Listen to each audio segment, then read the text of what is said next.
ઉપરોક્ત બાબતે હકીકત એવી છે કે માલવીનગર પોલીસ સ્ટેશન વિસ્તારમાં આવેલ એક સ્કૂલમાં ભણતી 9મા ધોરણમાં ભણતી એક છોકરી છે, જે માઇનોર છે, અને એના બાબતે એની સ્કૂલમાં જે વાનમાં જતી હતી એ વાનના જે સંચાલક છે, ચલાવનાર, એ સમયે એની સાથે શારીરિક અડપલા કરેલા તેમજ બીજી વખત એની સાથે શારીરિક ઈચ્છા વિરુદ્ધ બળજબરીથી સંભોગ કરેલો તે બાબતે માલવીનગર પોલીસ સ્ટેશનમાં પોક્સો એક્ટ મુજબનો ગુનો દાખલ કરવામાં આવ્યો છે અને હાલમાં પીઆઈ સાહેબ તપાસ કરી રહ્યા છે. શું પ્રાથમિક તપાસમાં સામે?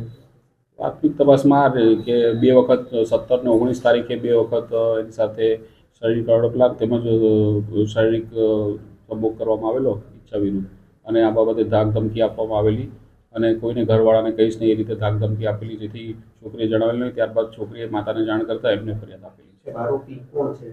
આરોપી નું નામ છે રમેશભાઈ કાનાભાઈ ખરા છે. છોકરી હતી વેનમાં કેટલા સમયથી જતી હતી ને આજે વેનવાળો છે તેનો અગાઉ કઈ ગુનાહિત ઇતિહાસ? હાલ વેનવાળાનો કોઈ મોટો ગુનાહિત ઇતિહાસ નથી. સામાન્ય જાહેરનામા ભંગના કેસો છે અને છોકરી તો પહેલેથી સ્કૂલમાં જ હતી. આ વાનમાં વેનમાં કેટલા સમયથી જતી? એ હાલમાં તપાસ ચાલુ છે, ઇન્વેસ્ટિગેશનમાં ખુલશે. સર, બનાવ જે સમય બનેલો ત્યારે દીકરીને તે જગ્યાએ કેવી રીતે લઈ જવામાં આવી હતી?